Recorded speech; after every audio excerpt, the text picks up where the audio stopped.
he's got Kerry Farr in his corner. Kerry Farr knows the boxing game.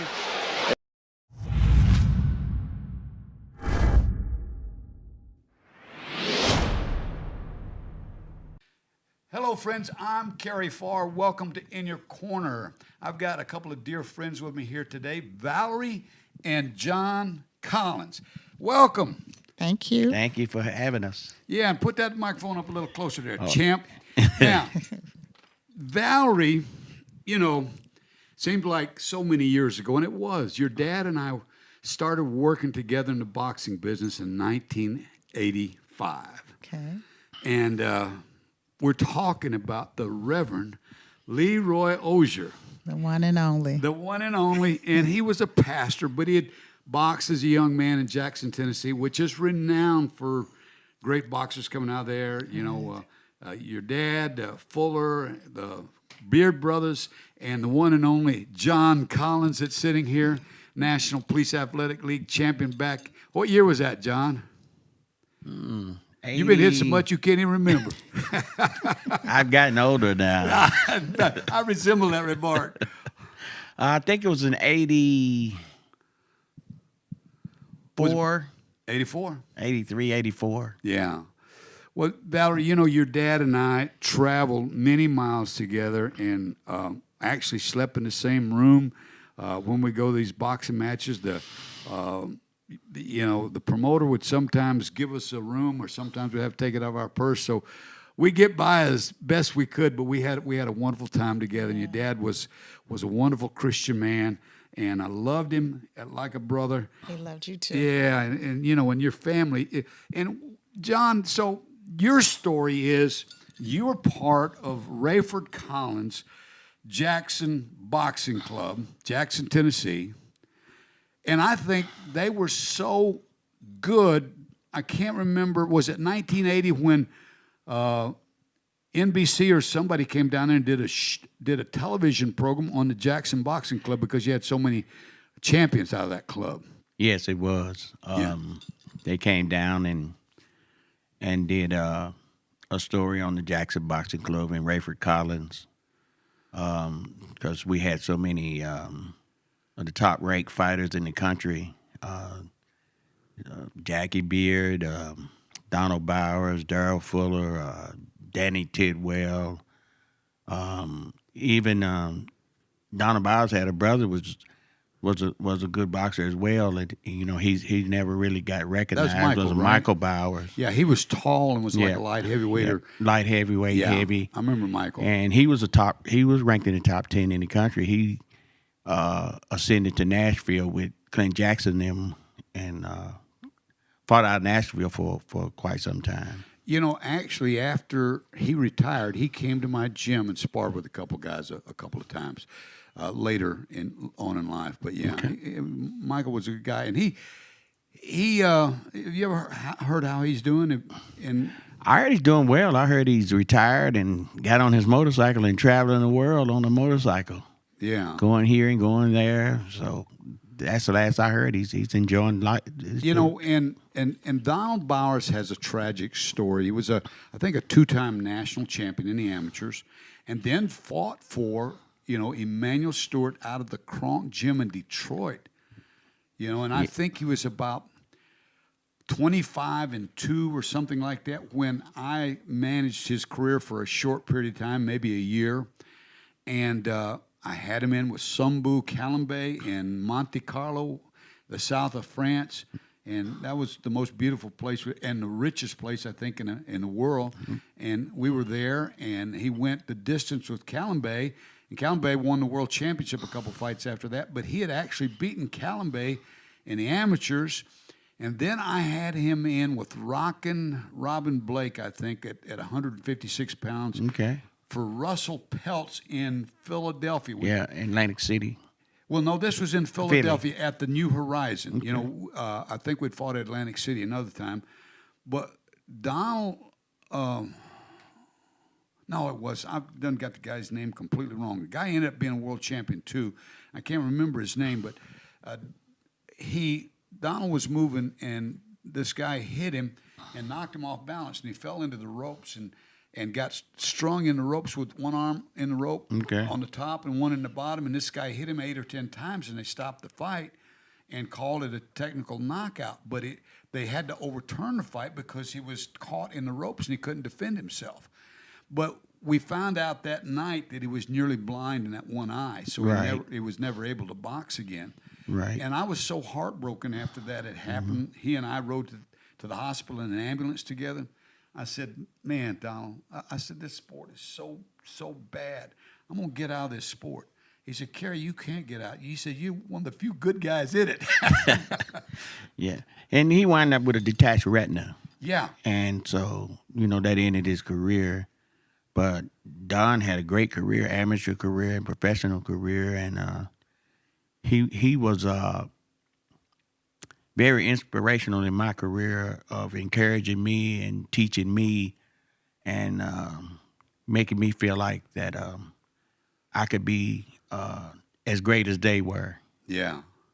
And, he was a tremendous fighter. And one of the things I remember, was we would be at a boxing match, and he would go up to somebody that just walked in. He'd say, how much you pay for your ticket?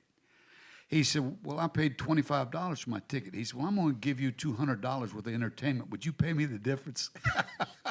That's him.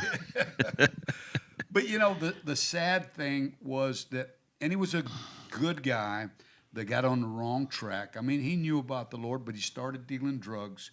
And then I think I'd heard, and I don't know if we ever knew the end of the story, but he won $5,000 in a dice game. Is that? Yeah, I'm not sure about that. That's a rumor. And I don't really go by rumors. But somebody followed him home and killed him. Yeah, shot him to death or something like that. Yeah, that's a rumor. That's the rumor. But they never found out what happened. No. And, of course, your dad and I were at the funeral. In fact, I remember your dad was up there speaking, and he said, Kerry Farr worked with Donald and invited me up to speak at that funeral. Exactly. Well, Valarie, let me ask you, so many boxers have gotten sideways with drugs and crime and stuff like that. And give me 5 on one hand that have been married to one woman faithfully for 38 years. I don't know, but just one, and that's John Collins. I want to tell you, John, I remember you when you were young. You worked with Fast Fist Fuller when Fuller was a continental champion, and you could fight, and I mean fight a lot. And you were like me, a little lighter in those days, but yeah, we were a little lighter those days. Yeah, what did you fight at 140 pounds? No, I wasn't even. I was lightweight. You was 135 pounds. 135. Yeah, and so, but Valarie, I'm more impressed with what you and John have done together. Been married all these years, raised a house full of kids. None of them out dealing drugs. They're all got Ph.D.s and all of that stuff. Tell us about the family, Valarie, and how you and John instilled whatever you instilled into them to make them become so successful. Yeah. So John and I have been married for 38 years this past August 1st. We dated for about 5 years before we got married. Got married and decided to have a family. We have a son, Dr. Jonathan Collins, Wow. Ph.D., and he resides now in New York. He's a professor at Columbia University. Have a set of twin daughters, Aaliyah Collins and Ananda Collins. Aaliyah graduated from Fisk and HBCU, went on to Harvard and got her master's, and now she's living in Chicago. Ananda, she graduated from Jackson State in Jackson, Mississippi. Yeah. Then went on to Syracuse where she got her master's, and now she's working on her PhD, and she's right now in Syracuse. We also have 2 grandbabies. We have a grandbaby that's 4. Her name is Breeze, and a baby girl that is 4 months. Her name is Charm. And we have a lovely daughter-in-law, or I call her my daughter-in-love, Crystal. Yeah. So, it's nothing that we've done. It's just that we raised our family and our children to love God. They will tell you that I took them to church all the time, just like I was they taken were to church. Right? Drugged to church. Yeah, but that was just how I was raised up. I was raised up in the church. I was raised to serve God, to show the love of God. And I wanted that for my children too. And everything that they have accomplished is through and just because of God. He's been so faithful. And I'm just gracious and thankful that he had his hands on my life and my children and my husband as well. That is just remarkable. I mean, I was talking to a friend of mine that's an evangelist that lives down around Mobile, and he was talking about his daughter's grown, and she's just like everybody else. She's, the peer pressure and everything, and she's not really faithful in her Christian walk. And so, John, you and Valarie have both been Christians, and you've raised your kids, and that has to be more gratifying to have children that are, that are like your children instead of winning a world championship. Yeah. Well, in the beginning, I knew her father, Reb. He came around the gym and spent a lot of time with us guys at the gym. And so I was young then. I wasn't driving, so there were days he would carry me home. And so he started out, I would say, there's a Miss Sullivan pecan pie factory in Jackson. I remember that. That is not, there's no longer there now. Yeah. But, and so we had a gym right across the street from the factory. And so he was carrying me home one day. And I said, man, I sure would like to have a couple of little pies out of there, Reb. He stopped the car. Let's go get them. So we go and get them, and he took me on home. So it was another friend of mine, was the brother of Daryl Fast Fist, Phil Fuller. Phil Fuller, I remember Phil. And so Phil was telling me that Rev's got a daughter.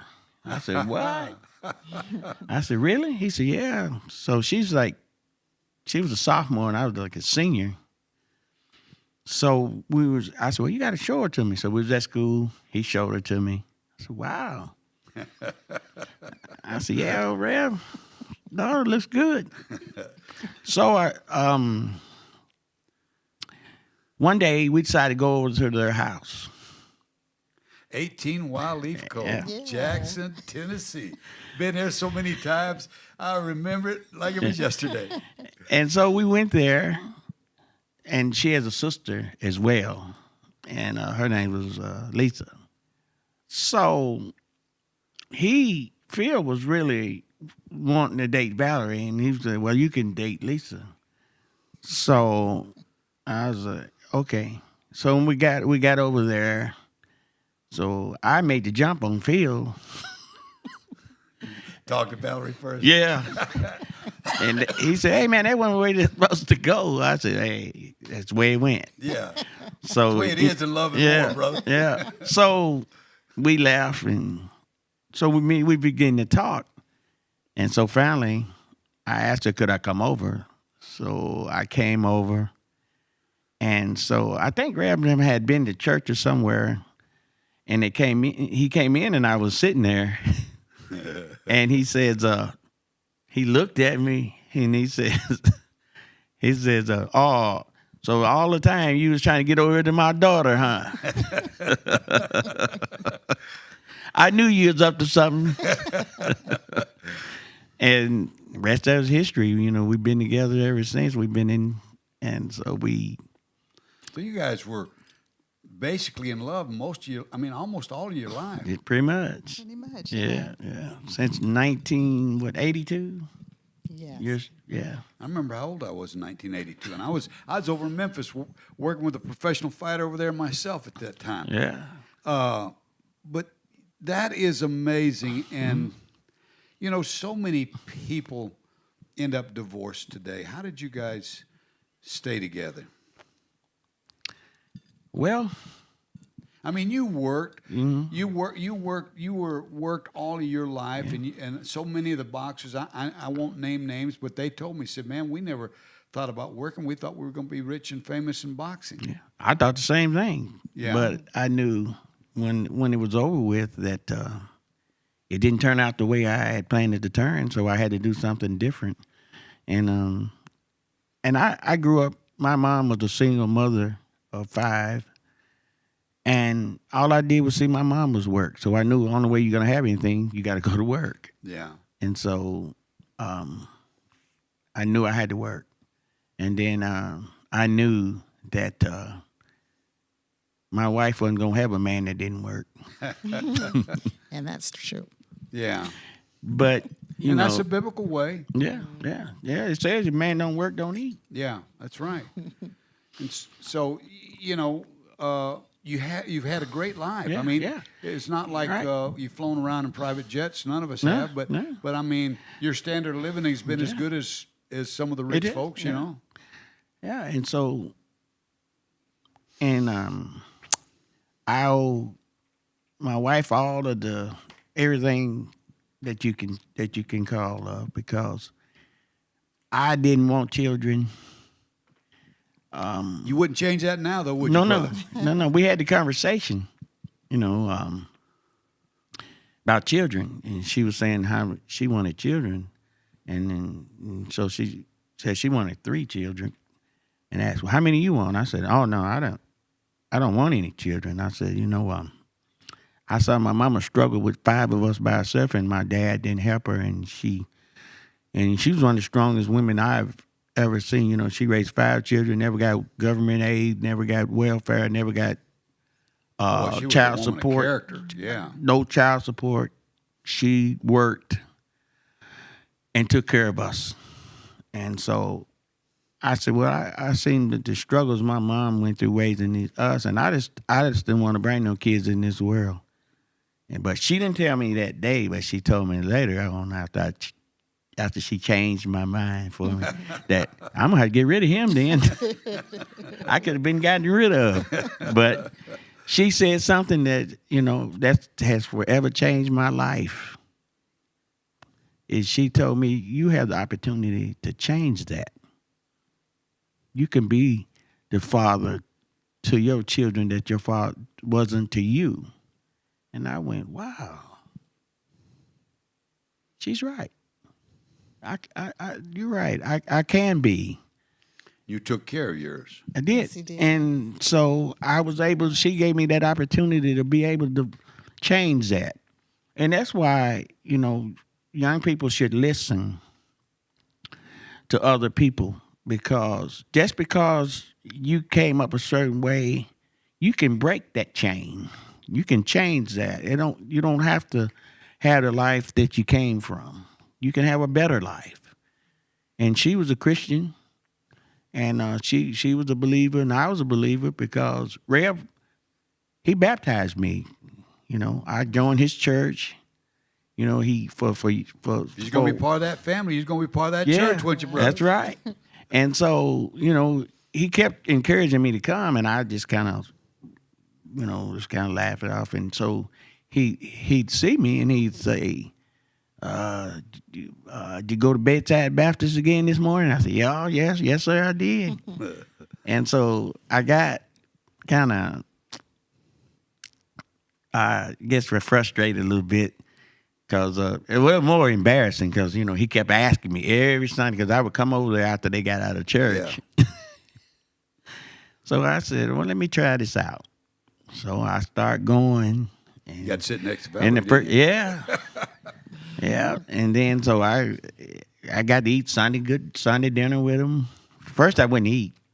I said, no, because I wasn't used to. I wasn't used to eating at other places. I always ate at home with my See that family. fried chicken on Man, the her table? mom, yeah, her mother could burn. And I would leave hungry and say, man, I sure wish I should have ate something.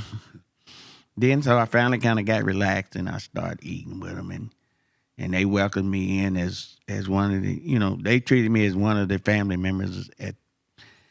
And so I joined the church, and I was like, he even had me doing devotion, praying, and I wasn't a great singer, but I did what I could.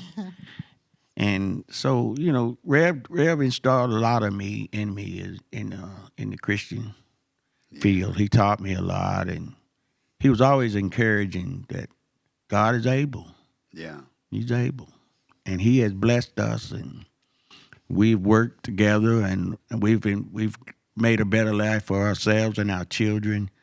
But we give God all the praise for it. Amen. Yeah. But what a heritage. I mean, your dad was a boxing trainer, a Baptist preacher, but he had an impact on John's life as well as your life. And so his legacy is living through you and your children, what you've done with your children. Exactly. Yes. Is there anything else you want to say, Valerie, before we close today? I just thank God for you and your friendship and relationship with my dad, because he thought the world of you. Oh, but it was both ways. Yeah, he talked about you laughed often. so hard, so many things we sit and talk about. You know what? What I really appreciate about your dad was he knew all of the history. Y'all came from West Tennessee, and I came from North Alabama, and he could tell me all the history of where the slaves went after the Civil War, and Yeah, he knew. he knew all of that. Very And smart man. some of He was very those folks intelligent. were still working in cotton, when he and I were together 30, 40 years ago, but they weren't. I mean, they were working themselves, but it was just interesting. We would talk about that stuff, and he knew all of that, and he really educated me a lot on a lot of that stuff. Yeah, he was very intelligent. Yeah, he He was was. very intelligent. Well, I love him, love you guys, love your mom, Me and too. Yeah. and I want to thank you, John. Anything you want to say before we close? I just like to say, to some of these young and upcoming fighters, after you hear this interview, that enjoy boxing while you're doing it, but keep a mindset that you're not going to be able to do it forever. Keep a mindset of trying to understand that I've got to move on to something else. Enjoy what you did in the boxing ring, but be able to move on past that and live a great life after boxing, where you can appreciate what you did in the boxing ring. Because what you do after the boxing ring counts more than what you did in the ring. And that's true in your life too, brother. But I will commend you, because you don't have any scars. You don't have any. You're not punch drunk. No. And I've been around but you were a very good boxer. Now, our dear friend Daryl Fuller's in a nursing home today because he took too much punishment in the street and in the boxing ring. Exactly. Because he, like you and I have talked about before, he was just he was like a Mike Tyson. He was coming after you. He coming after you. And he wasn't worried. If you hit me, I'm gonna hit you 4 times more than you hit me. And this is one thing I did in my first boxing match. And I didn't really know what I was saying. I just said it. I was real nervous. I had been training all the time, and finally it's time to fight. So I was real nervous. So Rayford seen me kind of shaking. He said, "Are you nervous?" I said, "Yes." He said, "Well, John, you don't need to be nervous. All you got to do is go in here and do what you've been doing in the gym every day. Just act like it's one of those guys you've been sparring with. Don't even look at the face." And I said, "Oh, okay." I felt a little better. So I prayed. I said, but I didn't pray to win. I prayed to God that at the end of my career, let me leave this the same way I came in. Yeah. And he did. Without damage. Without damage. Yeah. So. I think he made you better. Yeah, because John also became a candidate for, what was it? What's that? You won some award out there. Oh, Hall of Fame. I did. I got inducted into the Jackson-Madison County Sports Hall of Fame, and excited about that. You know, anytime you can be recognized where you grew up is a great accomplishment. I didn't expect it at the time I was doing it, and you know, and I had opportunity to compete internationally as an amateur. I was had opportunity to be ranked in the top 10 in the country at one time, and I won Junior Olympic championships, gold medals in the Junior Olympics, and so I had a lot of success. But you know, God blessed me with those talents. Yeah. Because Rayford told me, he said, well, you know, I didn't have to spend a lot of time with you. You had a lot of natural ability. You caught on fast. And I said, yeah, I caught on fast because you put me in the ring with the best all the time.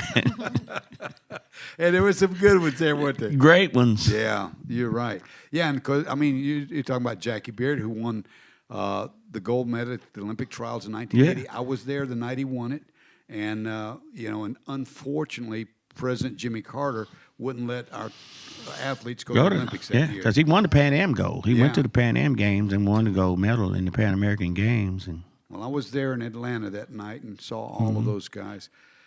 Well, Valarie, John, always a pleasure. Thank you so much for joining me today on In Your Corner. Thank you for having us. Yeah. yeah, thank you. Thank you, brother.